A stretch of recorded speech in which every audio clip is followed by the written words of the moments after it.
আসসালামু আলাইকুম। প্রিয় দর্শক, 21শে ফেব্রুয়ারি আজ। 21শে ফেব্রুয়ারিতে আমাদের দেশে, সারা দেশেই ভাষা শহীদদের স্মরণে শহীদ মিনারে সকালে পুষ্পস্তবক অর্পণ করা হয় এবং 21-এর যে সে বিখ্যাত গান, যে আমার ভাইয়ের রক্তে রাঙানো, সেটা গাওয়া হয়। এটা একটা শ্রদ্ধা। আমাদের এই দেশের স্বাধিকারের যে আন্দোলন, সে আন্দোলনের শুরু কিন্তু হয়েছিল 52 সেই ভাষা আন্দোলনের মাধ্যমে। পৃথিবীতে খুব কম জাতি আছে যেখানে নাকি তারা মাতৃভাষায় কথা বলার অধিকার লাভের জন্য জীবন দিয়েছে। আমরা সেই খুব কম জাতির মধ্যে একটা। আমাদের এরকম একটা গৌরবোজ্জ্বল ইতিহাস, সেটাকে আমরা স্মরণ করি কেন? আমরা স্মরণ করি যে আমাদের জাতীয়তা বোধের উন্মেষ যে ঘটনার মাধ্যমে হয়েছিল, সেই ঘটনাটাকে আমাদের চেতনায় যুক্ত করার জন্য। এটা আমাদের একটা গর্বের দিন, কিন্তু সেই গর্বের দিনটাকে আমরা কিভাবে উদযাপন করি, অথবা আমাদের যারা দায়িত্বপ্রাপ্ত সরকারি কর্মকর্তা আছেন তারা কি করেন, অথবা এই দিবসটাকে কেন্দ্র করে, এই দিবসটাকে পুঁজি করে আমরা কিভাবে সংকীর্ণ দলীয় মনোভাবের প্রকাশ ঘটাই। আমরা বিভিন্ন সময় ঘটে এসেছি। আমরা পুরো জাতি ভাষার জন্য লড়াই করেছি, কিন্তু পুরো জাতি ঐক্যবদ্ধভাবে একসঙ্গে সেই লড়াইয়ের কথা স্মরণ করতে পারি না, একে অপরকে স্মরণ করতে দিই না। এই প্রবণতা আমাদের মধ্যে আছে। যেমন একটা কথা আপনারা জানবেন, সেই 52 সালের পর থেকে এই গত 74 বছরে জামাতে ইসলামের কোনো আমির, জামাতে ইসলামের কোনো শীর্ষ নেতা কখনো শহীদ মিনারে যায় নাই। কিন্তু এবার প্রথমবারের মতো গিয়েছেন। তো এই যাওয়াটাকে আমরা কি বলবো? যখন আমাদের একজন লোক গেলেন, যাওয়ার পর আমরা কি বলবো আপনারা এত বছর কেন এলেন না? এটা কি প্রশ্ন? নাকি এবার যে গেলেন এটাকে আমরা প্রশংসা করব যে আপনারা এসেছেন, আমরা খুশি হয়েছি? এই আশাটা যেন অব্যাহত থাকে। দুটো ভাষণ কিন্তু। এত বছর তারা কেন আসেননি, এটা যেমন একটা প্রশ্ন। এখন তারা এসেছেন, এটা কি একটা প্রাপ্তি নয়? দুভাবেই বিবেচনা করা যায়। এবার জামাতে ইসলামের আমির ডক্টর শফিকুর রহমান, উনি শহীদ মিনারে গিয়েছেন, পুষ্পস্তবক অর্পণ করেছেন। ওনার সঙ্গে ওনার দলে যারা সংসদ সদস্য ছিল তারা ছিলেন, ওনাদের জোটের যারা ছিলেন এনসিপির সংসদ সদস্য তারাও ছিলেন, সবাই মিলে ফুল দিয়েছেন। সেখানে প্রশ্ন করা হয়েছে যে আপনি এবার কেন আসলেন? ভালো, প্রশ্নটা হতেই পারে, এটা সাংবাদিকের একটা প্রশ্ন হতে পারে, কোনো সমস্যা নেই। জবাবে উনি যেটা বলেছেন সেটা হলো এরকম যে রাষ্ট্রীয় আচার হিসেবে এটা আমার দায়িত্ব, বিরোধী দলীয় নেতা হিসেবে সঙ্গীদের নিয়ে আমাকে আসতে হবে, তাই এসেছি। এই জবাবটা আমার কাছে মনে হয়েছে উনি দিয়েছেন, তো উনি যেভাবে হোক একটা জবাব দিয়েছেন। তারপরে প্রশ্ন করা হয়েছে জামাতকে এটাকে এখনো নাজায়েজ মনে করে কিনা, এবং তখন উনি একটু বিরক্ত হয়েছেন এবং বলেছেন আপনি এই প্রশ্ন কেন আজকে করছেন? এরকম একটা পবিত্র দিনে এমন প্রশ্ন না করাই ভালো। এটা বলে ওনার চেহারা যা দেখলাম আমি দৃশ্যতই, উনি বিরক্তি প্রকাশ করে চলে গেছেন। দেখেন, এই যে ঘটনাটা, এটা কিন্তু অনেকগুলো ব্যাখ্যা হতে পারে, বাট আমি যে ব্যাখ্যাটা নেব, আমি বরাবরই বলে এসেছি, এখনও বলি, আমি সবসময় চাই এই জাতি, আমাদের বাংলাদেশি যারা অধিবাসী আমরা আছি, আমরা যেন ঐক্যবদ্ধ থাকতে পারি। ঐক্যবদ্ধ না হলে এই জাতিকে আপনি অগ্রসর করতে পারবেন না। ঘরের মধ্যে ঘর বানাবেন না, ঘরের মধ্যে শত্রু বানাবেন না, ঘরের মধ্যে প্রতিদ্বন্দ্বী থাকবে, প্রতিপক্ষ থাকবে না, এটা মাথায় রাখতে হবে। তো এখানে যে জিনিসটা হচ্ছে, ওনাকে জব্দ করার একটা প্রবণতা দেখা যাচ্ছে। দরকার নেই তো। অনেকে বলছেন আমরা জামাতকে বিশ্বাস করি না, করবেন না, বিশ্বাস করতে বলে নাই তো কেউ, বলে নাই তো। আপনি আপনার নেতাকে বিশ্বাস করেন, কোনো সমস্যা নাই, কিন্তু ওনারা যে কাজটা এত বছর করেন নাই, ওটা যদি এখন ওনারা করতে শুরু করেন, সমস্যাটা কোথায়? বরং এটাকে এনকারেজ করেন, তাহলেই তো হয়ে যায়। যাই হোক, এটা আমার ব্যক্তিগত মত। এটাকে অনেকে দুঃখিত হতে পারেন, বিরক্ত হতে পারেন, হন, কোনো সমস্যা নাই। বাট আমি যেভাবে মনে করি, আমি সেই ব্যাখ্যাটা করলাম। আমি আজকে এই 21শে ফেব্রুয়ারি নিয়ে আমি কয়েকটা ঘটনার কথা উল্লেখ করব। যেমন ধরেন, এইটা হলো একটা ঘটনা। দ্বিতীয় যে ঘটনাটার কথা আমি বলবো, সেটা খুবই ভয়ঙ্কর ঘটনা। এটা হয়েছে ব্রাহ্মণবাড়িয়া 2, যে সরাইল, আশুগঞ্জ ও বিজয়নগর আংশিক এলাকা নিয়ে। এই যে সংসদীয় আসন আছে, এই সংসদীয় আসনের সংসদ সদস্য নির্বাচিত হয়েছেন ব্যারিস্টার রুমিন ফারহানা। উনি একসময় বিএনপির সঙ্গে ছিলেন, এবার তাকে বিএনপি নমিনেশন দেয়নি, উনি স্বতন্ত্রভাবে ইলেকশন করেছেন এবং বিশাল জয় পেয়েছেন। সেই রুমিন ফারহানা উনি গিয়েছিলেন সরাইল উপজেলার যে সদরে যে কেন্দ্রীয় শহীদ মিনার আছে সেখানে রাত 12:01 ফুল দিতে। নর্মালি এটাই হয় যে একটা এরকম একটা উপজেলায় ওই এলাকায় যিনি সংসদ সদস্য তিনি সবচেয়ে আগে ফুল দিবেন। ঢাকায় যেমন কেন্দ্রীয় শহীদ মিনারে যেমন রাষ্ট্রপতি এবং প্রধানমন্ত্রী ওনারা আগে সবার আগে ফুল দেন, ওখানেও কিন্তু সংসদ সদস্য সবচেয়ে আগে দেওয়ার কথা। উনি গিয়েছিলেন, উনি একটু আগেই গিয়েছিলেন, কিন্তু যখন উনি ফুল দিতে যাবেন তখন ওনাকে দিতে দেওয়া হয়নি। ওখানে হট্টগোল পাকানো হয়েছে। কারা করেছেন? বিএনপিরই কতিপয় লোক, বিএনপির একজন নেতা, তার নেতৃত্বে বেশ কিছু লোক, তারা এখানে ওনাকে দিতে দেয়নি। কিছুটা শরীরে ধাক্কাধাক্কি করেছে, গায়ে হাত দিয়েছে বলে শুনেছি, আমি জানি না। কিন্তু এই যে এভাবে দিতে দেওয়া হলো না কেন? উনি এখানকার সংসদ সদস্য, আপনার পছন্দ হোক বা না হোক, উনি তো সংসদ সদস্য, তাই না?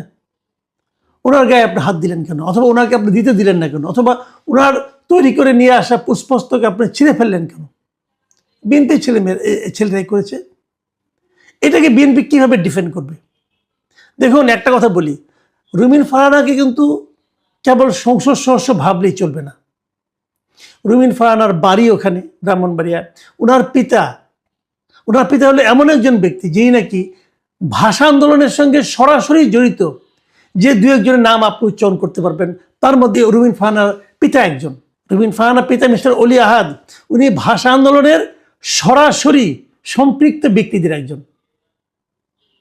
মানে তখনও আমাদের পরবর্তী সময় যারা বড় বড় নেতা হয়েছেন এরা অনেকেই তখন কিন্তু এই আন্দোলনে সেরকম ভূমিকা রাখতে পারেননি, যেমনটি অলি আহাদ রেখেছিলেন। সেই অলি আহাদের কন্যা, একমাত্র সন্তান, তাকে আপনি অপমান করলেন। মানে আপনারা কি ভাই, আপনারা কি মানে বিএনপি না করলে কি কেউ মানে ভাষা আন্দোলনের ওখানে শ্রদ্ধা জানাতে পারবে না? বিএনপি না করলে কি অলি আহাদের যে আপনার যে মানে অবদান সেটা মিথ্যা হয়ে যাবে? বিএনপি না করলে কি এমপি সাহেব ওখানে গুরুত্ব পাবে না? আমি বিএনপির কেন্দ্রীয় নেতৃত্বকে বলবো, এই ঘটনার সঙ্গে যারা দায়ী তাদের বিরুদ্ধে আপনারা যদি দৃষ্টান্তমূলক শাস্তি দিতে না পারেন তাদের বিরুদ্ধে, তাহলে কিন্তু আপনার অন্যান্য উপজেলায়, অন্যান্য প্রান্তিক এলাকায় কিন্তু আপনাদের লোকজন এগুলো শুরু করবে এবং এটা অন্যায় হবে এবং এই অন্যায়ের সঙ্গে পুরো বিএনপির নাম জড়িয়ে যাবে। আমি অপেক্ষা করতে চাই বিএনপি তার ব্রাহ্মণবাড়িয়ার এই উচ্ছৃঙ্খল নেতাকর্মীদের বিরুদ্ধে কি ব্যবস্থা নেয়। আমি তৃতীয় আরেকটা ঘটনা বলি, একটা প্রত্যন্ত অঞ্চলের কাহিনী বলি। লালমনিরহাট, এখান থেকে কিছু লোক আজকে সকালেও আমাকে ফোন দিয়েছিলেন এবং তারা যেটা বলেছেন যে লালমনিরহাটে যে মানে আপনার মানে 21শে ফেব্রুয়ারি উদযাপনের যে কর্মসূচি ছিল সেটা অদ্ভুত কর্মসূচি ছিল। সকালে ওখানে ফুল দিতে যে ওখানে মানে প্রশাসনের যে গা ছাড়া ভাব, এটা বিভিন্নভাবে প্রকাশিত হয়েছিল। ওখানে একটা মাইক ছিল, কিন্তু মাইকের পেছনে কেউ ছিল না, মানে মাইক দিয়ে কোনো শব্দ বের হয়নি। ওখানে কোনো শহীদের মানে ভাষা আন্দোলনের যে গান, সে গান একবারের জন্য বাজেনি, অন্ততপক্ষে সকাল পর্যন্ত বাজেনি। 21শে ফেব্রুয়ারি উপলক্ষে ওখানে শিশু কিশোরদের মধ্যে এক ধরনের সাংস্কৃতিক প্রতিযোগিতা ছিল, সেখানে গজলের প্রতিযোগিতা ছিল। দেশাত্মবোধক গান অথবা ভাষা আন্দোলনের গান এগুলি না, গজলের প্রতিযোগিতা ছিল। মানে প্রশাসন কিভাবে মানে মানে এক ধরনের জঙ্গি আচরণ করেছিল এবং কিভাবে মানে আমাদের যে সংস্কৃতি সেই সংস্কৃতিকে উপেক্ষা করেছে সেটা কিন্তু লালমনিরহাটের এই দৃশ্য দেখলে বোঝা যাবে। মানে বিজাতীয়করণের যে কি প্রবণতা সেখানে ছিল। বিজাতীয়করণের আরেকটা প্রবণতার কথা বলে আজকে আলোচনা শেষ করব। এই বিজাতীয়করণের প্রবণতাটা কোথেকে আসছে বলি আপনাকে। আমাদের বিখ্যাত মিস্টার শফিকুল আলম, বিখ্যাত মানুষ, অথবা কয়েকদিন আগে বিখ্যাত ছিলেন, এখন যে কোনো মানুষ যেভাবে বলেন না কেন, উনি ছিলেন ডক্টর ইউনূসের প্রেস সেক্রেটারি। উনি ওনার ভেরিফাইড ফেসবুক পেজে আজ একটা পোস্ট দিয়েছেন। সেই পোস্টটা আবার আমাদের এটা বাংলা ভাষা নিয়ে ওনার পোস্ট, কিন্তু বাংলা ভাষার এই পোস্ট উনি আবার ইংরেজিতে লিখেছেন। বাঙালির ছেলে ইংরেজি ভালো বলেন, অথবা বাংলা লিখতে একটু লজ্জা পান বোধ হয়, যে কারণে 21শে ফেব্রুয়ারিতে উনি ইংরেজিতে একটা পোস্ট দিয়েছেন। সেই পোস্টটা কি, সেই পোস্টটা আবার বাংলা ভাষা নিয়ে।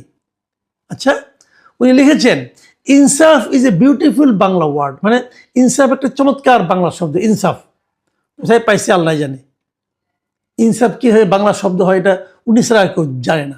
সো ইজ ইনকিলাব, ইনকিলাবেরও কি বাংলা শব্দ। সো আর ফয়সালা, আজাদি, জিন্দাবাদ অ্যান্ড আওয়ামী অ্যান্ড লীগ, মানে এই যে ফয়সালা, আজাদি, জিন্দাবাদ, আওয়ামী এবং লীগ, এই সবগুলি বাংলা শব্দ। So is C dot dot লিংপং, মানে চ লিংপং, মানে চ দিয়া ডট ডট, মানে বুঝতে পারছেন, বাকিটুকু আপনি মিলিয়ে নেন। এই এই চু লিংপং এটাও নাকি একটা চমৎকার বাংলা শব্দ। এর উদ্ভাবককে মিস্টার শফিকুল আলম। আমার কেন যেন মনে হয় এই ভদ্রলোকের মানে ক্ষমতা হারানোর পর এই ভদ্রলোকের মস্তিষ্কের দু একটা তার মনে হয় ছিঁড়ে গেছে, এটা আমার ধারণা।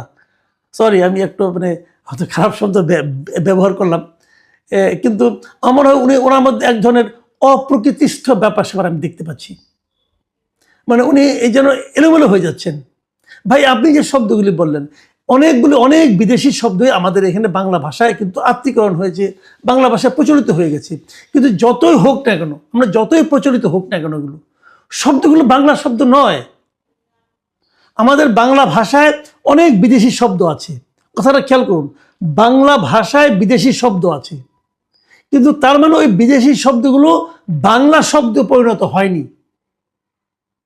এই জিনিসটা বুঝতে হলে কিঞ্চিত লেখাপড়া করতে হবে। তো আমাদের শফিকুল সাহেব সেটু করবেন কিনা, করেছেন কিনা, করার ধৈর্য আছে কিনা আমি জানি না। তবে আমরা একটু পড়াশোনা করেন ভাই। প্রত্যেকটা ভাষায়, পৃথিবীর প্রত্যেকটা ভাষায় বিদেশি শব্দের মিশ্রণ থাকে, বিদেশি শব্দ সেখানে যুক্ত হয়, সেটা ভাষায় যুক্ত হয়, কিন্তু তার মানে ওই শব্দটা ওই ভাষা হয়ে যায় না। আমাদের বাংলা ভাষায় অনেক বিদেশি শব্দ আছে, কিন্তু তার মানে সেগুলো বিদেশি শব্দ হিসেবেই থাকে এবং আমরা ভাষায় ব্যবহার করি, কিন্তু সেগুলো বাংলা শব্দ হয়ে যায় না। তো আর তাছাড়া সর্বশেষ যেটা বললেন আপনি, ওই যে চু ডট ডট লিংপং, ওটা কোনো শব্দই না, ওটা একটা গালি, ওটা একটা গালি, অশ্লীলতম গালি।